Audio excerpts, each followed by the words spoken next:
Hello everyone, I am Jyoti Gautam, a child psychologist at Sunshine by Listen, and I'm thrilled to welcome you to today's podcast.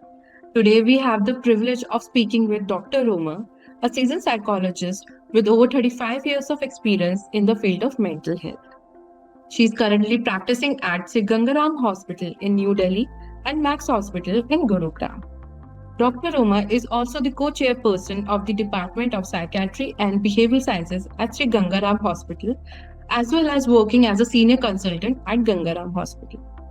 Beyond her clinical work, Dr. Roma ma'am has been guiding force in training doctors and psychologists on mental health issues, conducting child and adolescent evaluation, family guidance, parenting coaching, and grief counseling as well.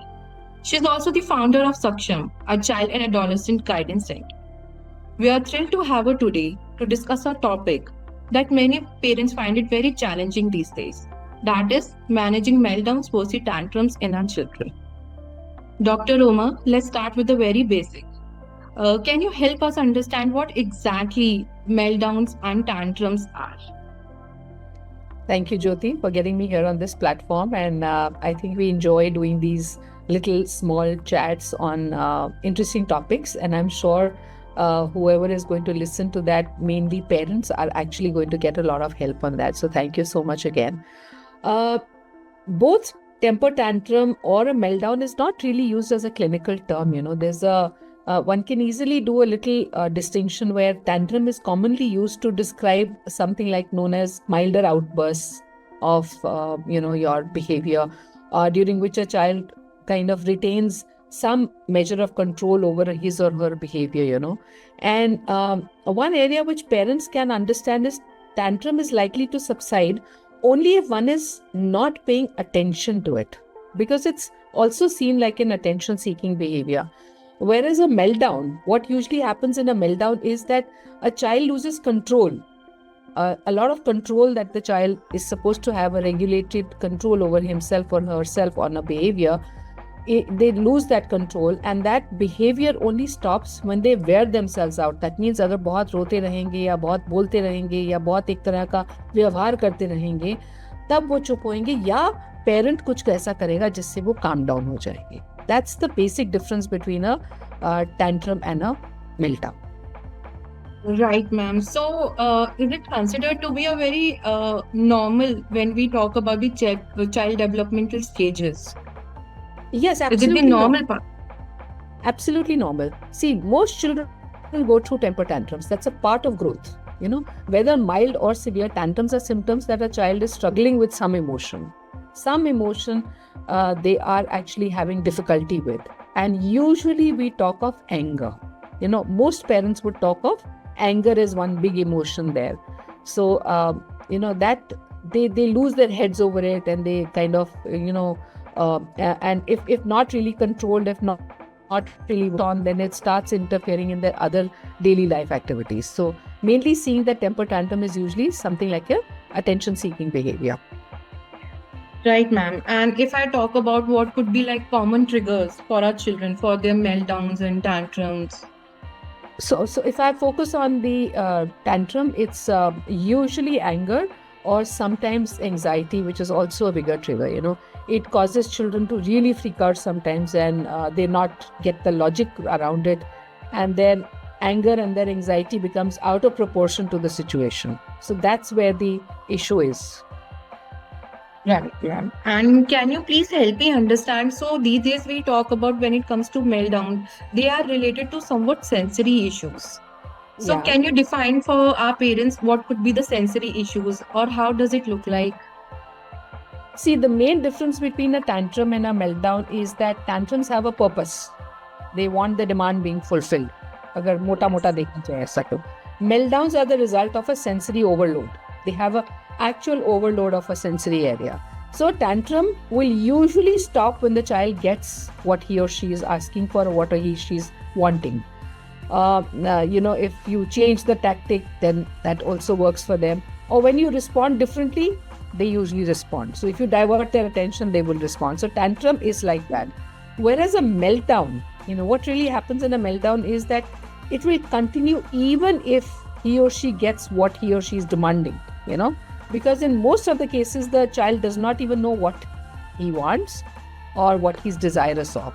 So meltdowns actually typically end in one of the ways where children actually get tired, or there's a parent is trying to make a connection with the child, and there's a little quieter environment that also really works for children, where there's less sensory information, and then we respond differently to them. So usually a meltdown starts getting better with that.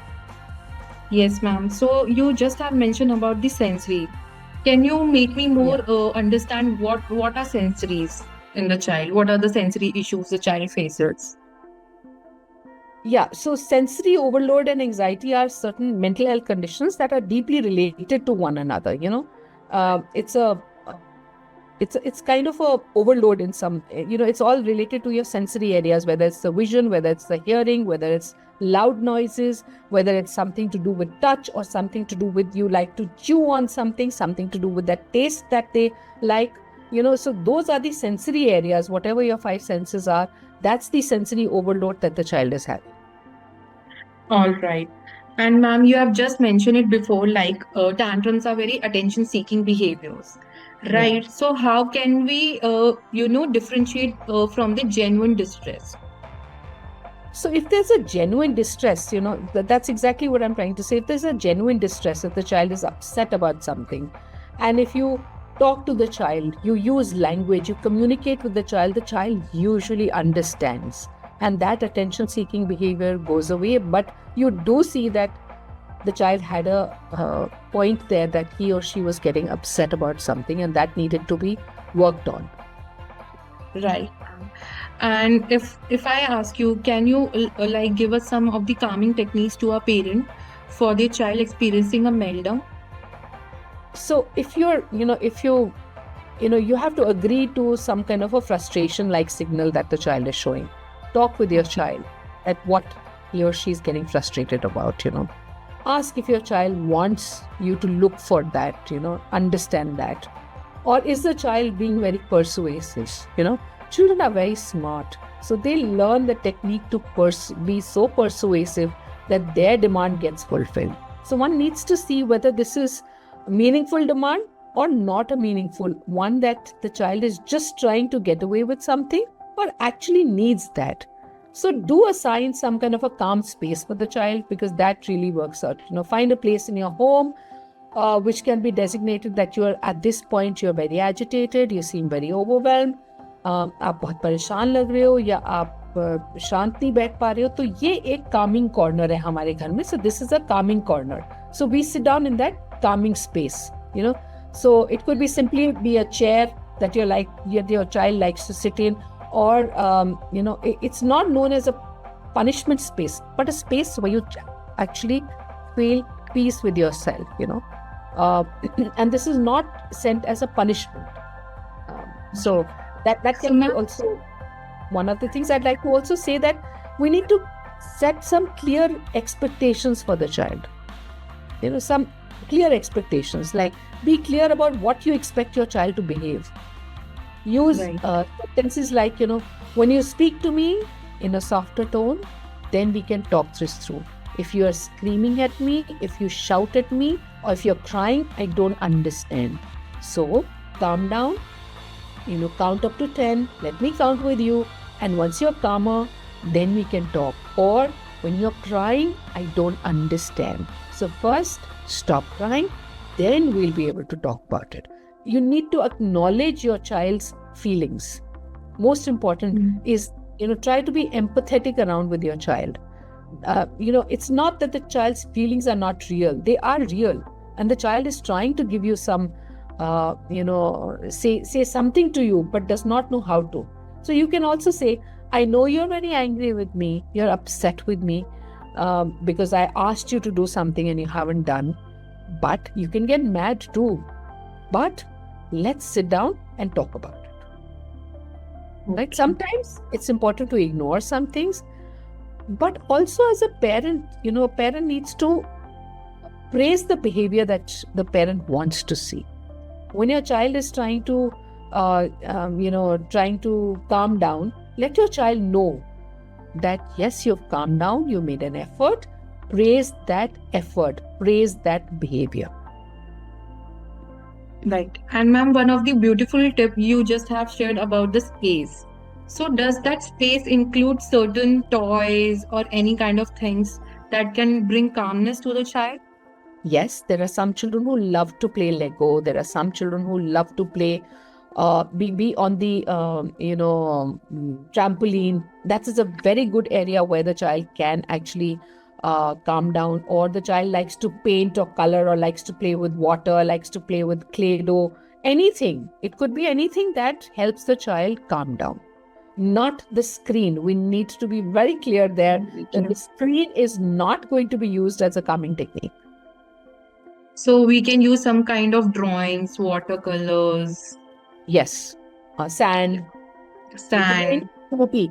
That means the parent needs to get involved with the child, because here the child is asking for something, and that something is wanting to get the connection with the child.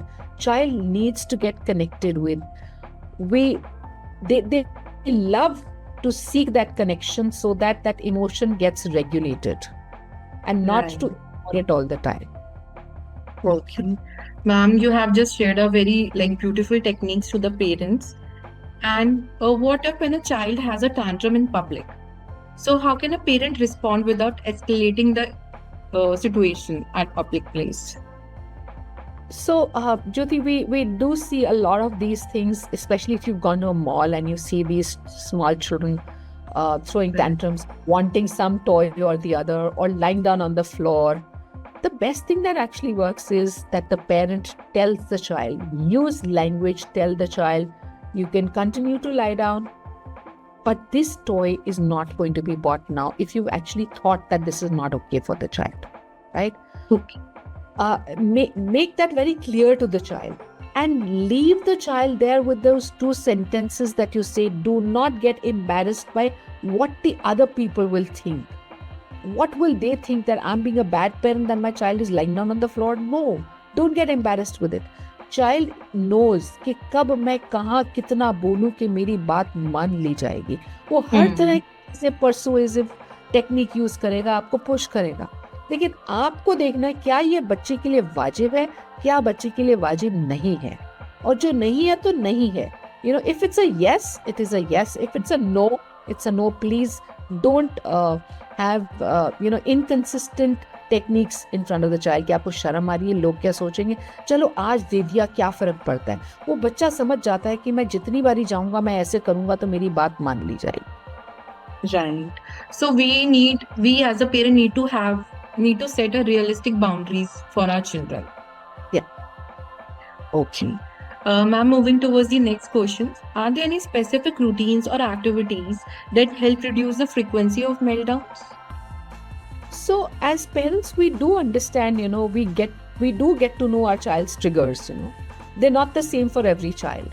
And some children may be very emotional with some sensory overload. For example, if there is some change that is happening and children don't like that change, then there's a meltdown happening. So you do know what the child gets affected with. Okay. As a parent, you can see that the child doesn't like to be in noisy places, doesn't like the crowded places. So don't go there. Right. Try. Okay. Okay. Like when should parents seek professional help? When it should be the starting key. Now the parent should approach to someone for this. When there's a huge meltdowns, when there's a lot of tantrums. So what you can do is also, notice when the behavior is escalating. So if you catch that sign early, you might be able to help your child calm down before an actual full-blown meltdown happens. Some of the common signs that parents can usually see is that they are continuously repeating the questions over and over and over. They are having trouble thinking very clearly, or making some decisions, or responding to the questions. They'll keep putting you back to the same question, refusing to follow some direction, or being very cooperative. So if those are the things, I think try and distract from the trigger. And as a parent, need to be patient. Your question when should they seek professional help? Well, it's never, it's never that don't go and seek professional help. आपको ऐसा लगेगा अरे ये तो छोटा छोटा व्यवहार है, छोटा बिहेवियर हर घर में होता है, हर बच्चे के साथ होता है. लेकिन कभी कभी एज अ पेरेंट आप ओवरवेल्म हो जाते हैं. आपको नहीं समझ में आता कि आपने क्या करना है. तो आप झिझकिए मत. आप बच्चे के लिए हेल्प ले लीजिए. और उस हेल्प में क्या मिलेगा कि आपको बाकी पेरेंट्स नहीं मिलेंगे. वहाँ बाकी पेरेंट्स के साथ में भी आप बातचीत कर सकते हैं. तो उस प्रोफेशनल हेल्प में बाकी पेरेंट्स के साथ की आपकी चर्चा भी आपको समझ में आएगी, प्लस दूसरे बच्चे भी आप देखेंगे. और यूजुअली पेरेंट्स को ऑक्यूपेशनल थेरेपी या कुछ काउंसलिंग से, पेरेंटल काउंसलिंग से काफ़ी मदद मिल जाती है. सो जितनी जल्दी आप प्रोफेशनल हेल्प लेंगे उतना ही बेटर है. यस मैम, जस्ट आपने जैसे कहा कि ऑक्यूपेशनल थेरेपी एंड काउंसलिंग के लिए जाए, तो पेरेंट्स कई बार कंफ्यूज हो जाते हैं whom to approach first, to whom they go to for these issues. सो हमारे सेंटर्स हैं जहाँ पर अंडर वन रूफ है, जहाँ ऑक्यूपेशनल थेरेपिस्ट भी अवेलेबल होता है, साइकोलॉजिस्ट भी अवेलेबल होता है. तो दोनों मिलकर ऐसी जगह फिर आपको मिल जाएंगे जहाँ सेंटर होता है, जहाँ पर चाइल्ड डेवलपमेंट की बहुत सारी चीज़ें सिखाई जाती हैं. तो पेरेंट्स यूजुअली ऐसे सेंटर को जाके अप्रोच कर सकते हैं. Yes, so basically, occupational therapist role is to, help in melting downing the sensory issues the child is facing, or any kind of behavior, challenging behavior the child is in. So, Yeah. occupational therapy उस चीज में काम आता है, right? Right. आपके meltdown में बहुत ज़्यादा काम आता है, क्योंकि आप थोड़े से मोटोरिकली भी आप थोड़े से ओवरवेल्म्ड हो जाते हैं. तो बच्चा उसमें Kameng down technique occupational therapist आपको सिखाता है. ठीक है. And ma'am, but if the parent starts with the therapy, so they have this very common question by when it will resolve. सब बच्चों की अलग अलग नीड होती है. कोई एक पर्टिकुलर आंसर नहीं है कि मैं 10 सेशन में सब ठीक हो जाएगा, या 5 सेशन में ठीक हो जाएगा, या 1 महीने में ठीक हो जाएगा वर्सेस 3 मंथ्स में ठीक हो जाएगा. I think what works the best is, जैसे ही आप थोड़ी सी काउंसलिंग लेने की कोशिश करते हैं या आप हेल्प लेते हैं, आपको धीरे धीरे बच्चे में चेंजेस नज़र आ जाते हैं. और एक टाइमलाइन ये होगी कि आपका शॉर्ट टर्म गोल क्या है, आपका लॉन्ग टर्म गोल क्या है. आप क्या चाहते हैं अपने बच्चे के लिए, आपके बच्चे में कौन सी ऐसी चीज़ देखना चाहते हैं, तब हम देखेंगे कि ये थेरेपी कब तक कामयाब होगी. सो एक पर्टिकुलर आंसर नहीं है कि 1 सेशन में, 4 सेशन में, 5 सेशन में. It's an ongoing process. और धीरे धीरे आपको थेरेपिस्ट अपने आप बता देगा कि अभी बहुत बेटर हो गया, child can deal with many things, और आप भी समझ गए हैं, so it is better. And also with the therapist, parents have to be very consistent to bring the child into the clinic and go with the therapies.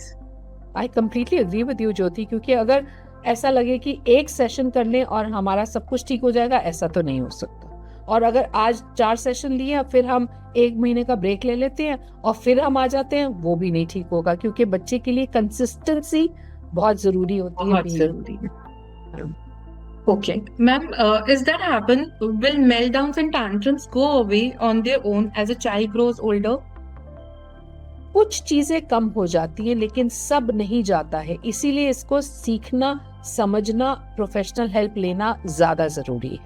कुछ चीज़ें अपने आप भी चली जाती हैं, लेकिन कुछ रह जाती हैं, और वही आगे जाकर काफ़ी तंग करती हैं, और ख़ास करके आपकी रोज़मर्रा के जीवन में इंटरफेयर करेंगी, आपके बिहेवियर में, आपके कुछ ट्रिगर्स ऐसे आ जाएंगे लाइफ में, जैसे कि आपके सोशल इंटरेक्शन में या आपकी पढ़ाई लिखाई में आपको कोई भी एक चीज़ सीखनी है उसके अंदर, तो आपकी सस्टेनिंग एबिलिटी में आ जाती हैं दिक्कतें.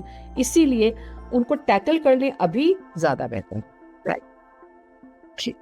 So, can any medication can help in managing those meltdowns or the tantrums? Well, a tantrum and a meltdown, as I said, they are not clinical terms. We just use those terms. But if there is something that the child has been diagnosed with, especially if there is ADHD to a certain extent, or there's anxiety, or there's any comorbid areas, maybe we can think of medication. But I would not say that medication is the answer to it. It's a lot to do with behavioral therapy, a lot to do with counseling. Right, and also many parents come up with कि क्या हम आयुर्वेदिक या homeopathic treatment ले लें. So there are so many doctors available these days कि they themselves say कि हमने results देखे हैं. मेरा अक्सर इतने सालों में यही आंसर रहता है ज्योति कि आप कोई भी ट्रीटमेंट ले लीजिए, अगर आप दवा पे डिपेंडेंट रहेंगे तो ये व्यवहार नहीं ठीक होगा। व्यवहार किसी भी दवाई से ठीक नहीं हो सकता। विश्व भर में आपको बिहेवियरल थेरेपी ही लेनी है, आपको समझना है बच्चे के व्यवहार को कैसे चेंज किया जा सकता है। आप होम्योपैथी ले, आप आयुर्वेदिक ले, लेकिन इससे सब कुछ चेंज नहीं होगा। वो एक हेल्प रह सकती है, एक एड ऑन रह सकता है, लेकिन आपको थेरेपी लेनी बहुत जरूरी है। थेरेपी लेनी बहुत जरूरी है।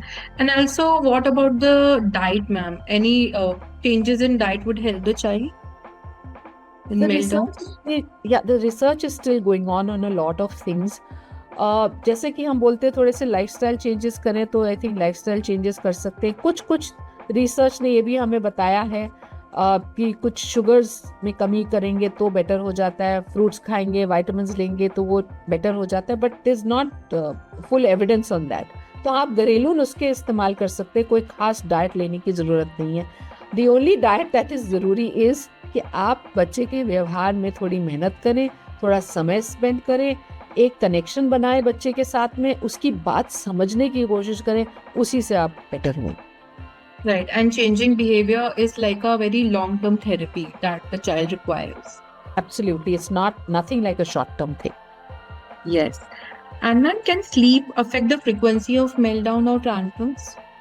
It's quite well known कि sleep does affect your behaviors, क्योंकि अगर आप रिलैक्स नहीं है, आप मोटोरिकली, आप मस्कुलर फॉर्म में भी रिलैक्स नहीं है, आप काम नहीं है, आपको नींद आ रही है, आप थोड़े से एजिटेटेड हैं, क्योंकि आप न्यूरोबायोलॉजिकली भी एजिटेटेड रह सकते हैं, इसीलिए sleep is most important. Right.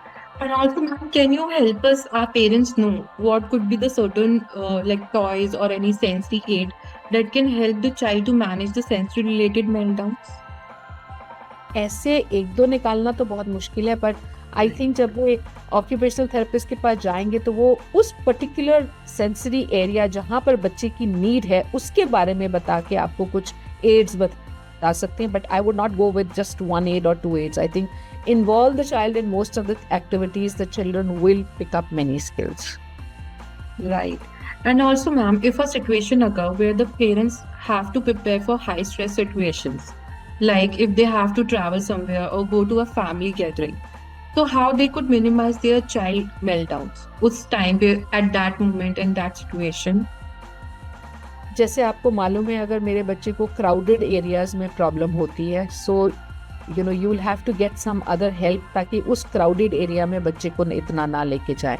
ज़्यादा लाउड साउंड से प्रॉब्लम है तो उधर ना लेके जाएं। कुछ एक फूड आइटम से उसको प्रॉब्लम है तो वहाँ उसके लिए फूड वैसा वाला दिया जाए जिससे कि इसको कोई ऐसा ट्रिगर ना आ जाए। सो you know, as I said, parents know कि कौन से एरियाज में है। हमने ये नहीं करना है कि उस मेल्टडाउन को स्टॉप करने के लिए वो और ज़्यादा ट्रिगर उसको क्रिएट करना नहीं देना है, वो हटा लीजिए उस ट्रिगर को, ताकि बच्चा धीरे धीरे बेटर होने लग जाए। Better. Okay. And ma'am, how do meltdowns and tantrums in neurotypical children differ from those in children with a special need? Well, they are mostly similar except for neurodivergent children. It takes a little longer to understand because their language is affected or their processing area is affected. So parents have difficulty, or even the child who's going through it has difficulty. Even the peer group has difficulty understanding it. But usually they are similar, but just they don't know how to respond to particular things. Right. So, ma'am, I have few more questions. Yeah, So, sure. how do developmental delays or condition like autism or ADHD influences the meltdowns or the tantrums? Any kind of relations? So if there is attention deficit hyperactivity disorder, we know that very often the triggers will affect the child, छोटी छोटी चीज़ें उसको काफ़ी affect करेंगी। आपका change of temperature भी affect करेगा, आपके बोलने के तरीके अफेक्ट करेंगे, उसका अटेंशन सस्टेन नहीं होता है, इसीलिए उसके टेम्पर टैंट्रम्स भी आ सकते हैं, उसके मेल्टडाउन ज़्यादा आ सकते हैं। और हमें मालूम है कि अगर ADHD अनट्रीटेड रहती है तो कभी एंग्जाइटी भी आ जाती है, कभी कंपल्सिव बिहेवियर्स भी आ जाते हैं, तो एड ऑन्स बहुत सारे हो जाते हैं, तो मेल्टडाउन्स के चांसेस काफ़ी ज़्यादा रहते हैं। तो कोई भी कोमॉर्बिड एरिया आ जाएगा अगर बच्चे का डायग्नोसिस है, तो उसमें मेल्टडाउन्स के लिए फिर हमें थोड़ी और मेहनत करनी पड़ेगी, उसको हेल्प की जरूरत है। इसीलिए मैं बार बार ये कह रही हूँ कि एक सेंटर में जाएं जहाँ पर ऑक्यूपेशनल थेरेपिस्ट भी मिलेगा और साइकोलॉजिस्ट भी आपको मिलेगा। सो एक अंडर वन रूफ आपको काफी हेल्प मिल जाएगी।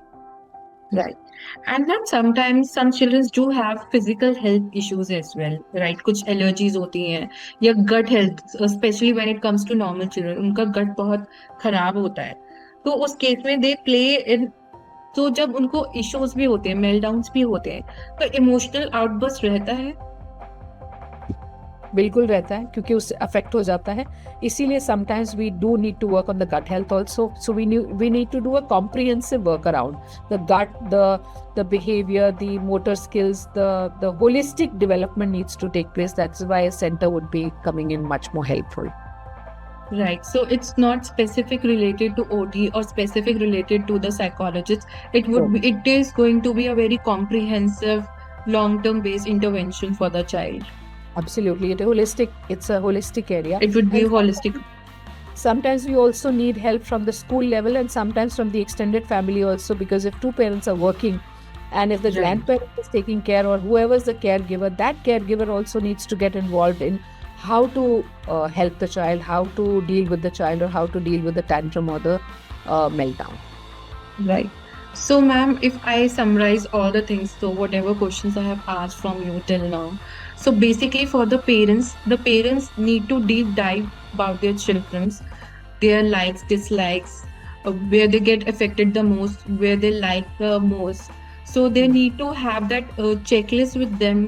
कि what are their meltdowns and what are their tantrums, at what frequency, at which setup, कि most likely सिर्फ घर में होता है, स्कूल से भी कंप्लेंट आ रही है या at other areas as well.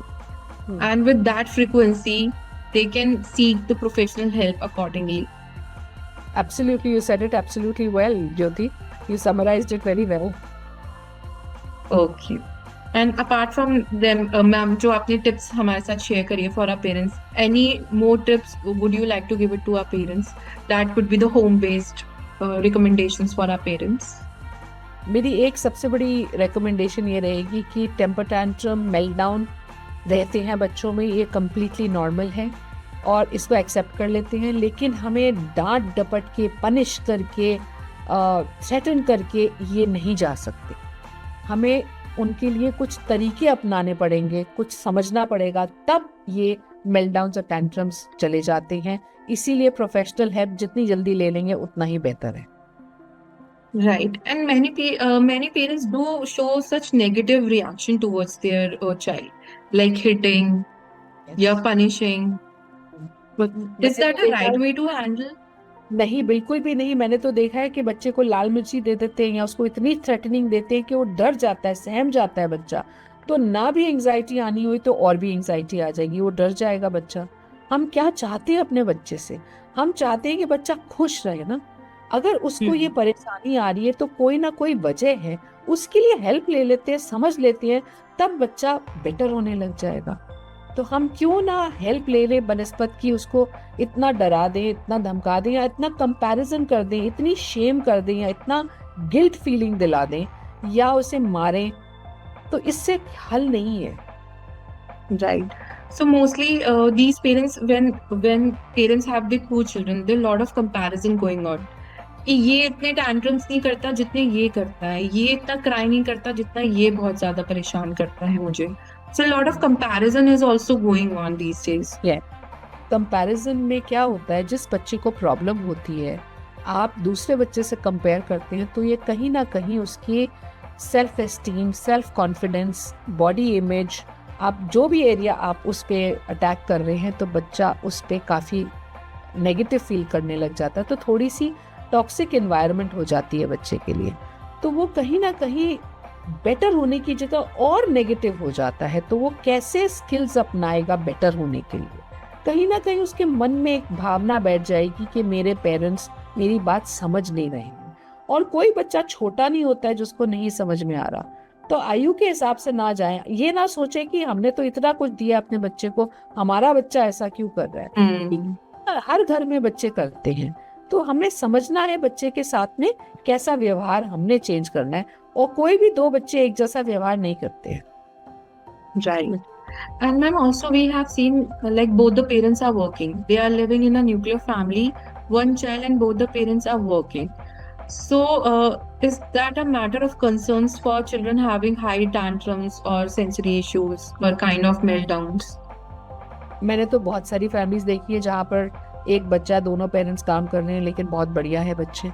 सो हमारी परवरिश के ऊपर डिपेंड करता है, हमने कैसी परवरिश कर रहे हैं, हम क्या किस तरह के हमने रूल्स बनाए हैं, क्या हमारी कम्युनिकेशन है बच्चे के साथ में, हमारा रिश्ता कैसा है, हमारा इमोशनल लेवल कितना अच्छा है बच्चे के साथ, हमने क्या दायरे बनाए, हमने बातचीत करनी है बच्चे के साथ. तो इसीलिए कनेक्शन जोड़ना जरूरी है बच्चे के साथ में. ये नहीं कि हर समय बच्चा स्कूल जाए उसके बाद बिजी बिजी बिजी बिजी रहे, उसको कुछ समय अपने लिए भी दे दीजिए. और must every behaviour be only good और be only according to you. कुछ तो करेगा, कुछ तो मिसचिफ करेगा, कुछ तो अलाउड होता है, कुछ नहीं अलाउड होता है. Right. So the children should have a real world connection with their parents, where there a lot of talk should happen, lot of conversation should happen. Yes. Thank you so much, ma'am. Thank you for sharing your such a valuable insights for us and for the parents as well. Because I know parents sometimes are very overwhelmed with these kinds of situations when they are in. And also understanding this key difference between the meltdowns and the tantrums would really help them to, manage further ahead. Yeah. ठीक है. Thank you so much. Thank you. Thank